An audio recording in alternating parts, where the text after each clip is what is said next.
Nós sabemos na Bíblia que Jesus, Ele é rei. Jesus é rei. Ele veio como homem para mostrar o seu propósito e padecer naquela cruz pela humanidade. E preste atenção, Jesus, Ele não era um Deus egoísta. Por quê? Jesus, Ele não queria reinar sozinho. Então o que Jesus faz? Ele começa a atrair discípulos. Preste bem atenção. Jesus, Ele não atrai seguidores, porque os seguidores, eles são atraídos pelas pessoas do momento. Tem pessoas que estão seguindo uma pessoa porque é uma tendência. E se aquela pessoa deixar de ser tendência e outra crescer, o que alguém vai fazer? Vai parar de seguir o outro e vai começar a seguir a outra pessoa. E Jesus entendeu: eu não quero ser um rei autoritário, mas eu quero criar discípulos.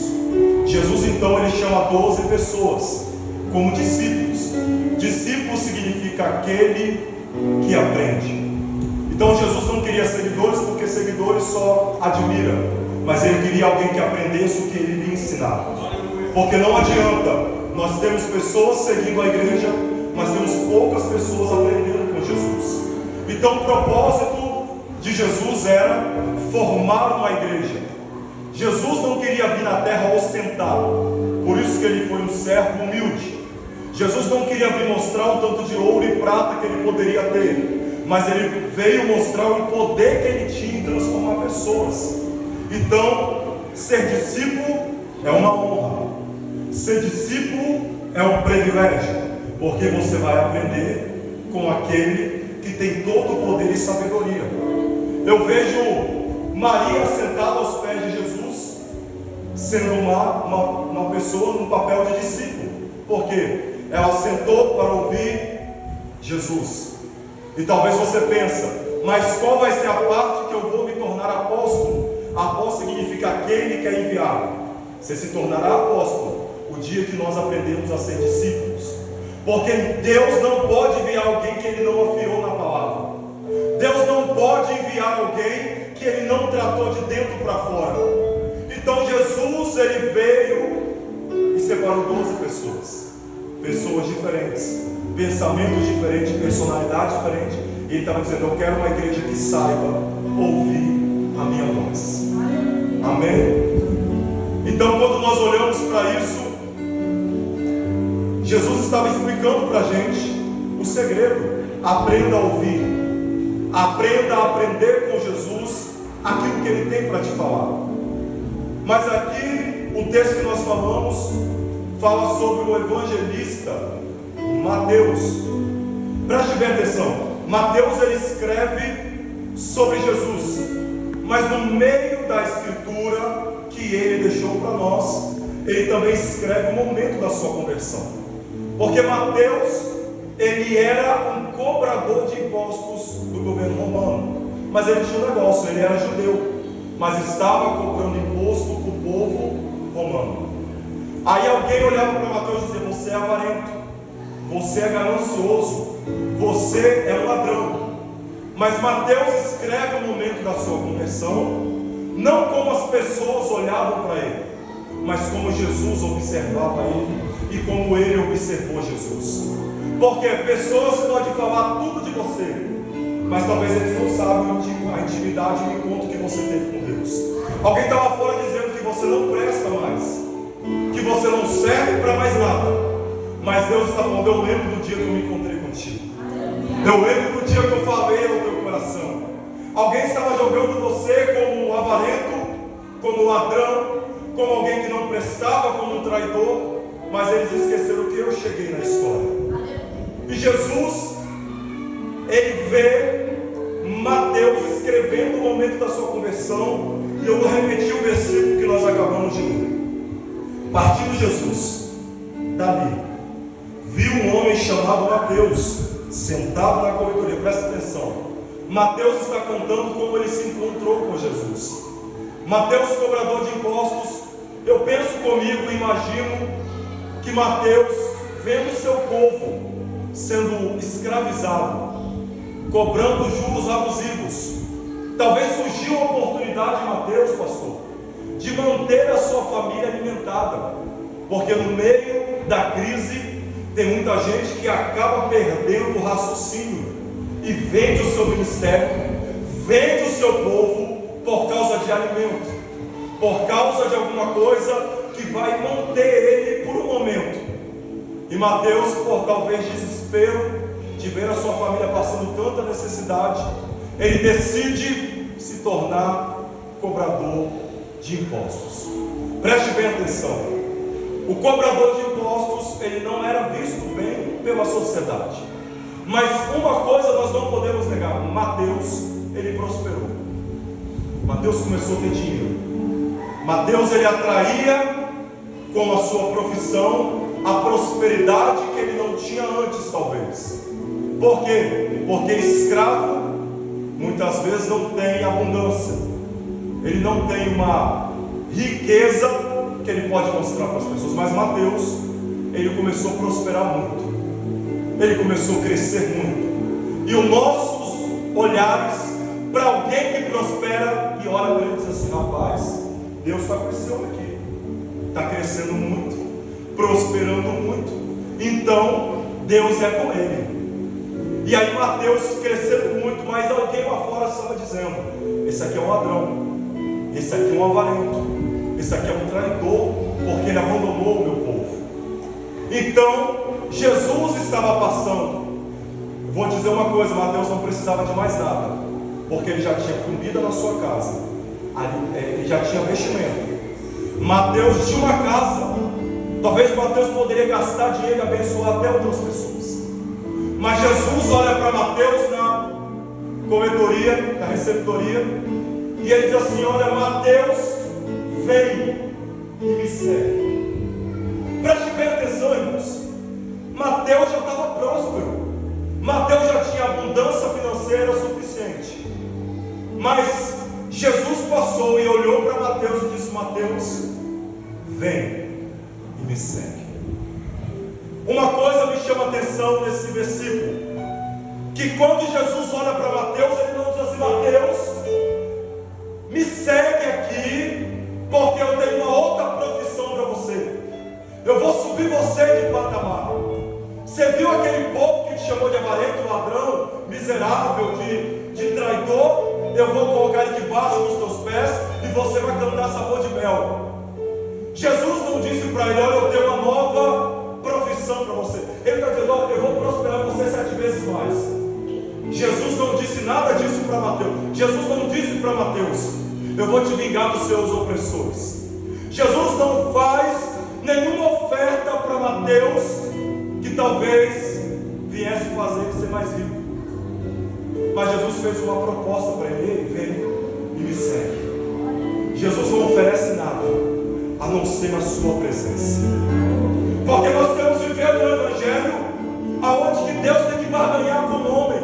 Olha, você vem me seguir, ó, eu sei que você está ganhando algumas coisas aí fora, mas se você me seguir eu vou te prosperar mais.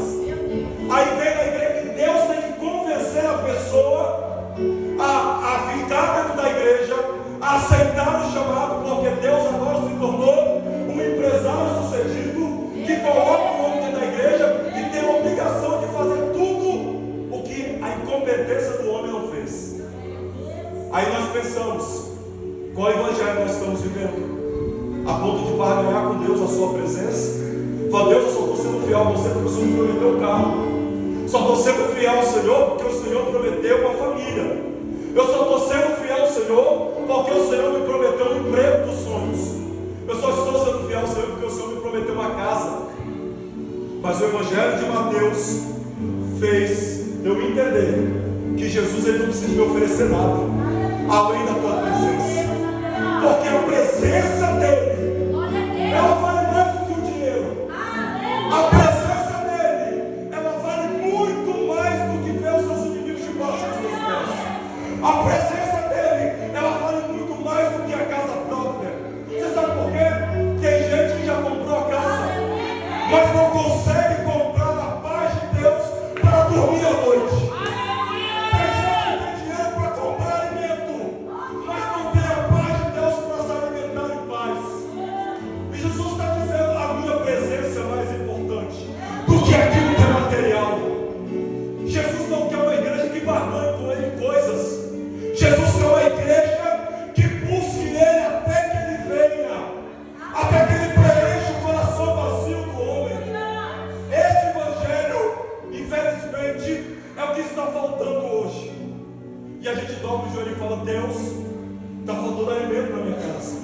Deus, cadê minha roupa nova? Deus, cadê minha profissão dos sonhos? E Jesus estava do céu perguntando: a quem enviarei? Quem há de ir por nós? A gente está aqui doido atrás de coisas materiais, porque o século que nós estamos vivendo, nós temos que mostrar para alguém que nós temos alguma coisa para falar que nós somos de Deus. Mas Mateus entendeu: tudo que eu tenho perdeu o valor quando eu vi a voz de Deus.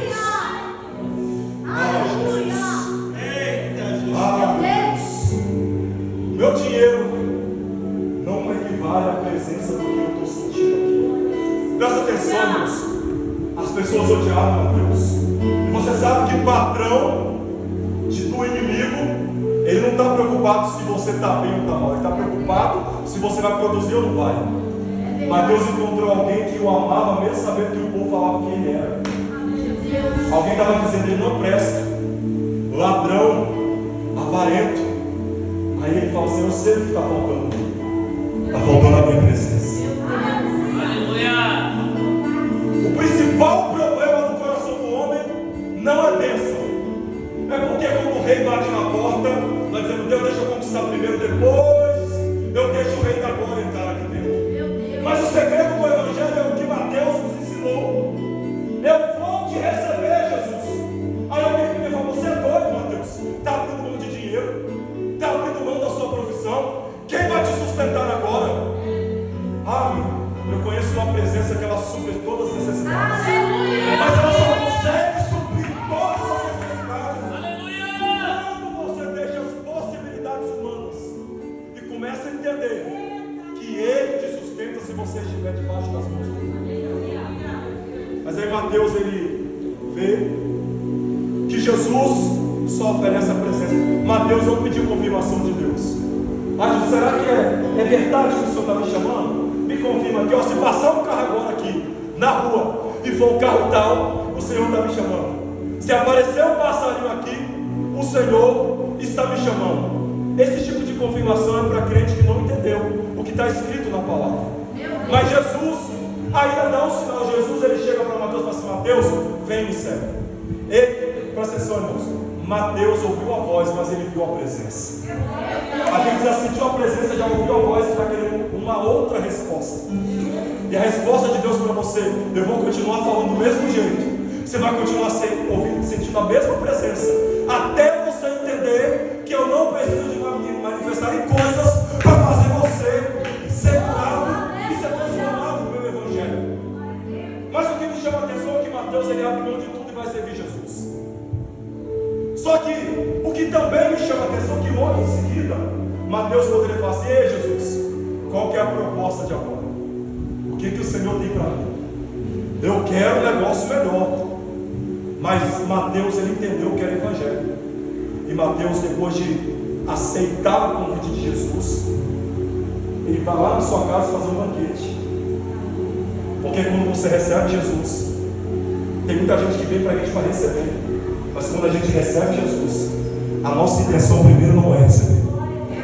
Mateus, ele poderia dizer: eu quero uma profissão melhor. Mas ele está dizendo: essa presença me impactou tanto, esse amor me impactou tanto, a ponto de eu abrir mão da minha riqueza, mas eu tenho um negócio. Jesus, em agradecimento ao que o Senhor fez por mim, eu quero que o Senhor vá lá na minha casa. Eu vou fazer um banquete na minha casa e vou te convidar para entrar lá. Porque o foco do Evangelho não é você mostrar o quanto você ganhou, mas é mostrar o quanto Ele mudou a nossa vida. E aí, irmãos, presta atenção. Mateus, ele vai fazer um banquete e a gente fica em casa reclamando do que tem. A gente fica na vida reclamando do que não aconteceu. E Jesus está lá do lado de fora querendo fazer um banquete na tua casa. Mas o problema é que nós não convidamos ele.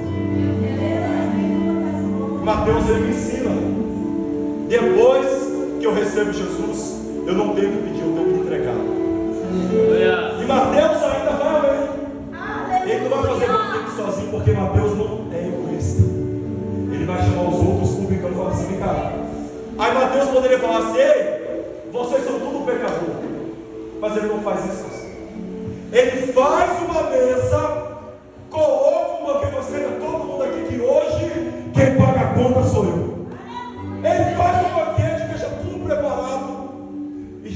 amor.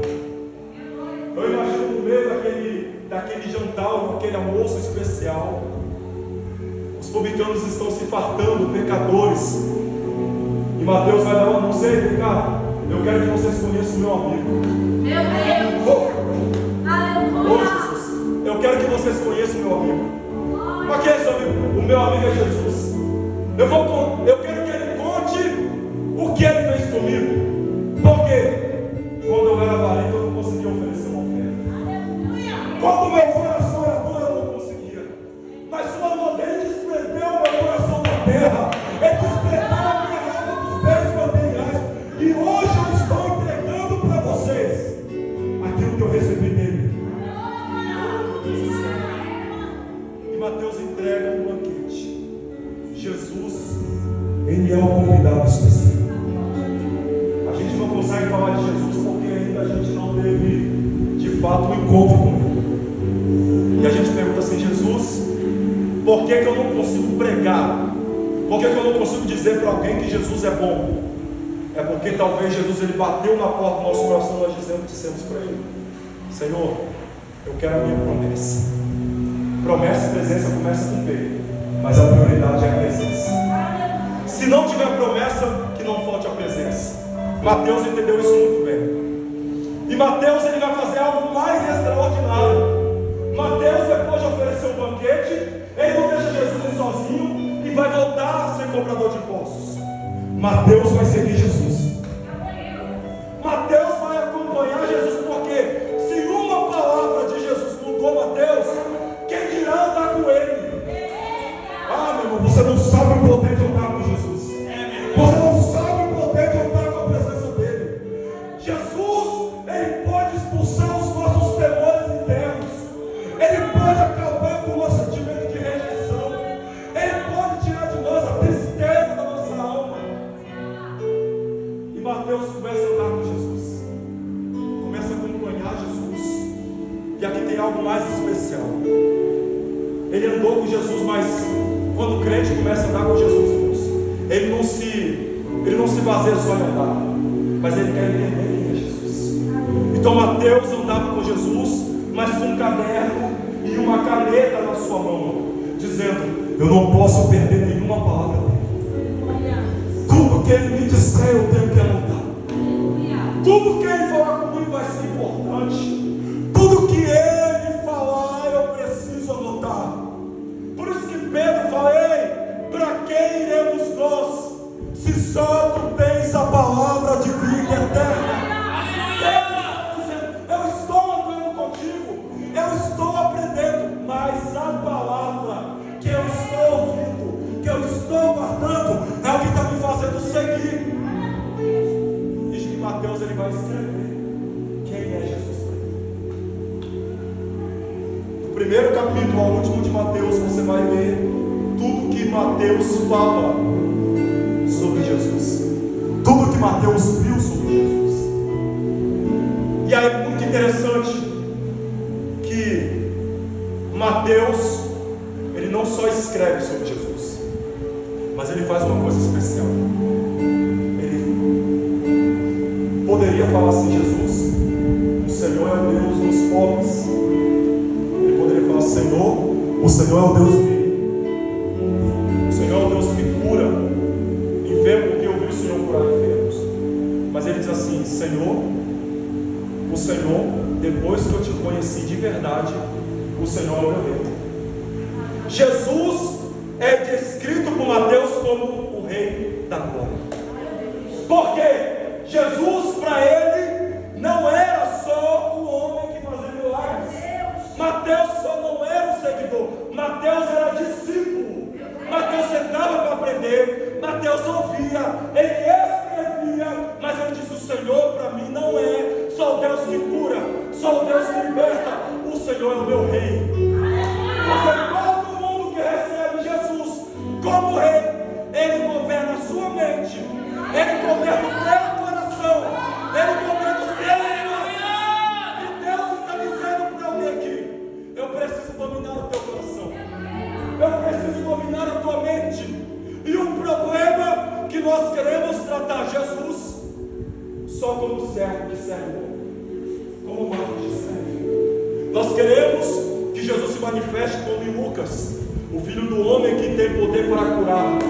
Mas quando nós recebemos Jesus como Rei, meu Deus do céu, Jesus, presta atenção, Jesus ele está falando assim: eu vim para ser Rei, eu vim para governar, eu vim para colocar uma nova metodologia sobre a terra, eu vim atrair esse povo para a minha glória. Mas quando Mateus ele viu Jesus como Rei, Jesus falou assim: agora eu cumpri meu propósito. Agora eu consegui alguém que me entendeu como Rei. Agora eu vi que alguém me aceitou, que me recebeu como Rei. E agora eu tenho um segredo. Agora eu peguei um discípulo e formei um apóstolo. Alguém pode me arrumar o microfone, por favor? Agora eu deixei de ter. Agora eu deixei de ter. Eu deixei de ter. Amém. Agora eu deixei de ter discípulos ou seguidores. E agora eu tenho apóstolo. Eu deixei de ter pessoas que estão atrás de coisas. Porque Pedro gostava de ter muito peixe, né, para vender. Judas gostava de ter muito dinheiro, né, para os ofertórios, para ele administrar as coisas. Mas Mateus diz assim: eu entendi que o Senhor é meu Rei. Eu entendi que o Senhor agora domina todo o meu coração. Mateus estava dizendo: eu abro mão daquilo que eu vivi lá atrás por causa de Jesus. Já estou encerrando, mas preste atenção. Jesus, quando ele vê Mateus tratando ele como Rei, está dizendo: agora você é meu apóstolo. E o que significa apóstolo? É aquele que é fiel. Está dizendo: você que está aqui esta noite, você precisa entender: enquanto você não se tornar discípulo, Deus não pode te enviar como apóstolo. Enquanto Deus não te ensinar o que verdadeiramente é o reino, nós ficaremos dentro da igreja como um crente que tem a semente lançada sobre as rochas.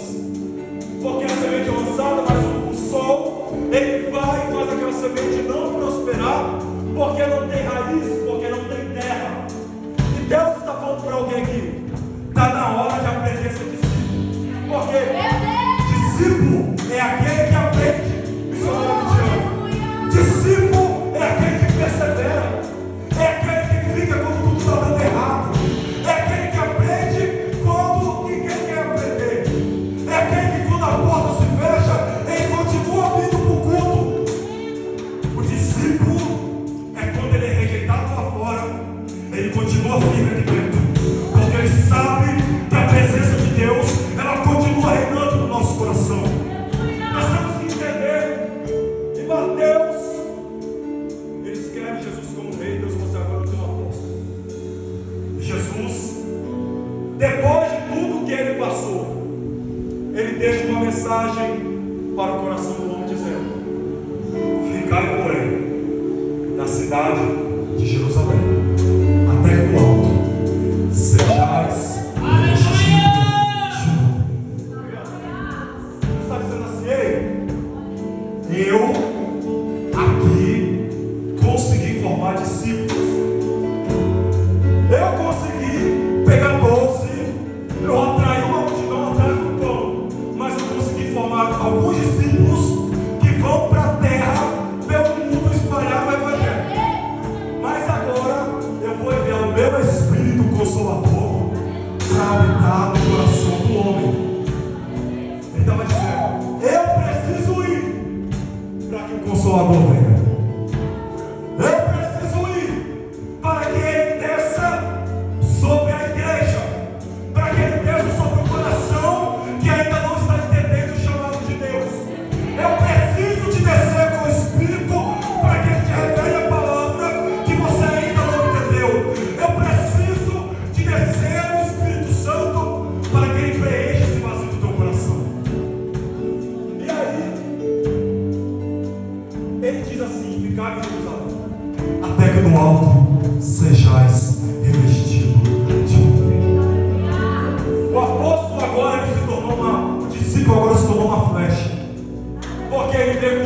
maneira torta. Jesus afiou ele, modelou ele, botou na sua aljava, e quando ele se tornou apóstolo, ele pegou a flecha e disse: meu filho, agora as nações te esperam. E lançou Mateus para Jesus. Ah, meu Deus do céu. Estou sentindo ele aqui, pastor. Porque o segredo do Evangelho é: Deus primeiro te trata, depois ele te envia. Deus primeiro cura você de dentro para fora, depois ele pode até te abençoar. Porque se Deus te curar, você não vai desviar por causa de bênção. Se Deus te curar, você não vai desviar por causa de uma casa, por causa de um emprego bom. Você não vai abandonar o Evangelho. Por quê? Porque nós nos tornamos discípulos. Nós aprendemos com ele. E é engraçado que o mesmo Mateus, se coloque de pé em nome de Jesus, que o mesmo Mateus escreve, Marcos escreve e Lucas escreve novamente. Os três escrevem a mesma coisa. Mas um detalhe: Marcos não andou com Jesus, mas ele escreveu a mesma coisa que Mateus escreveu. Ele estava dizendo: eu provei desse poder, porque quando Jesus, Mateus escreve, se eu não me falei mal, mas foi 54 anos depois que Jesus já tinha morrido. Ele estava dizendo o seguinte: eu provei do amor de Jesus, eu também provei o avivamento. E ele está dizendo assim: a promessa de Mateus, de Lucas e de Marcos ficais em Jerusalém até que do alto seja revestido de poder, ela continua para a igreja. Ele estava dizendo: eu estou escrevendo porque um dia alguém vai ler. Um dia alguém vai ler e vai dizer: Senhor, faz de novo. Jesus, eu quero a tua presença. Eu quero esse poder mais uma vez no meu coração. E irmãos, acredite, depois do dia de Pentecostes, o povo estava em Jerusalém orando. A palavra Jerusalém significa ensino da paz. Aqui a gente não ensina guerra, a gente não ensina a ficar com inimizade com o irmão, aqui a gente não ensina a desprezar ninguém. A igreja é o pé de comunhão, é onde a gente aprende a perdoar, é onde a gente aprende a amar, é onde a gente aprende a abraçar, é onde a gente aprende a respeitar e pregar o Evangelho. Então Jerusalém é a igreja. Aqui é Jerusalém, porque Deus aqui ensina a paz que excede todo entendimento. Aqui Deus consegue limpar o teu coração do ódio, limpar o teu coração das sujeiras do mundo. E preste atenção. Aí ele diz: ficar em Jerusalém. E lá em Atos capítulo 2 diz assim: eles estavam todos reunidos na casa. Porque sem Jesus a gente não consegue virar apóstolo. Se a gente não tiver Jesus, a presença dele, a gente não é nada. E ele estava dizendo: ficar em Jerusalém. Mas aí em Atos 2, o povo orou um dia, pastor, mas nada aconteceu. O povo orou 2 dias e nada aconteceu. O samaritano orou 3 dias e nada aconteceu. Eles oraram 4 dias, 5 dias, 6 dias, 7 dias, 8 dias, 9 dias. Mas um belo dia ele estava lá: nós queremos o teu Espírito, Jesus. Eu quero o Consolador sobre mim. Não sei se a igreja está me entendendo. No 10º dia eles estavam orando: nós queremos a tua presença, Espírito Santo. Nós queremos o teu poder. Vem sobre nós. Vem sobre. Nós te queremos, Deus. Nós queremos o avivamento. Nós queremos o poder. Sem a tua presença nós não vamos chegar. E de repente ouviu-se o som de um vento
poder. Ele está aqui. Eu quero orar pela tua vida, porque eu sinto Ele aqui.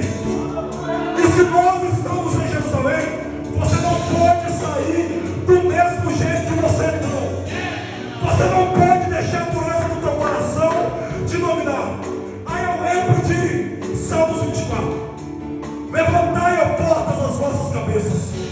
Levantai, ó entradas eternas. Ei, os meus olhos em ti. Para que entre o Rei da Glória. Quem é este o Rei da Glória? O Senhor poderoso, o Senhor dos exércitos. Presta atenção, eu já encerro. Levantai, ó portas, as vossas cabeças. Porta não tem cabeça. Mas ele estava dizendo o seguinte: porta fala de decisão. E ele está dizendo: levantai, ó portas, as vossas cabeças, e entrará o Rei da Glória.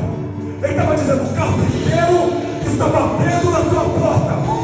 Se você abrir, ele vai entrar, ele vai fazer morada.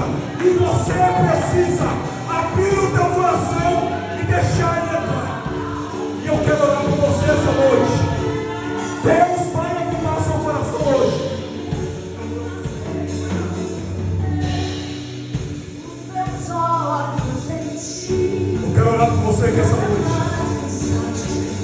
Quero abençoar a tua vida.